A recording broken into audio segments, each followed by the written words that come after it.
রাশিয়ার সঙ্গে যুদ্ধের ৩ বছর পেরিয়ে সেনাবাহিনীতে দ্রুত সংস্কারের লক্ষ্যে নতুন সেনাপ্রধান নিয়োগ দিল ইউক্রেন। লেফটেন্যান্ট জেনারেল আনাতোলি বারহিলিভিচের স্থলাভিষিক্ত হচ্ছেন তারই উপপ্রধান ২৭ বছরের সামরিক অভিজ্ঞতা সম্পন্ন মেজর জেনারেল Андрій Натов। України разом з головкомом Олександром Сирським та міністром оборони Рустемом Умєровим визначили, що новим начальником Генерального штабу буде Андрій Гнатов। এদিকে মঙ্গলবারই রুশ প্রেসিডেন্ট ভ্লাদিমির পুতিনের সঙ্গে কথা বলবেন মার্কিন প্রেসিডেন্ট ডোনাল্ড ট্রাম্প। জানিয়েছেন আলোচনা হবে ইউক্রেন রাশিয়ার সীমান্ত পুনর্নির্ধারণ নিয়ে। We're talking about land. It's a lot of land. It's a lot different than it was before the wars, you know.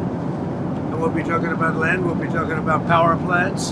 এর আগে মার্কিন এক গণমাধ্যমকে দেয়া সাক্ষাৎকারে ট্রাম্প জানান, ক্ষমতায় ফিরলে ২৪ ঘন্টার মধ্যে ইউক্রেন সংকট সমাধানের কথা তিনি বলেছিলেন নিছক মজার ছলে। অস্ত্রবিরতির বিষয়ে যুক্তরাষ্ট্র অনড় জানিয়ে তিনি বলেন, অস্ত্রবিরতিতে সম্মত না হলে পুতিনের জন্য অপেক্ষা করছে বড় দুঃসংবাদ। Bad news for this world because so many people are dying, but I think he's going to agree. I really do. I think I know him pretty well and I think he's going to agree. গেল সপ্তাহে ইউক্রেনের সম্মতি দেয়া ৩০ দিনের অস্ত্রবিরতিতে পুতিনের সমর্থন পেতে মরিয়া ট্রাম্প, যদিও এর মধ্যেই ভারী বোমাবর্ষণ চালিয়ে যাচ্ছে প্রতিবেশী দুই দেশ। অস্ত্রবিরতিতে সম্মতি চাইলে ন্যাটোতে ইউক্রেনের অন্তর্ভুক্তি নিষিদ্ধের নিশ্চয়তা দিতে হবে বলে জানিয়েছেন রুশ উপপররাষ্ট্রমন্ত্রী আলেকজান্ডার গ্রুশকো।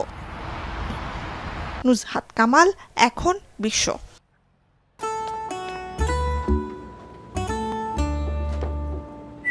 এই ঈদে জুয়েলারি ক্লোদিং এ বিকাশ পেমেন্টে ডিসকাউন্ট।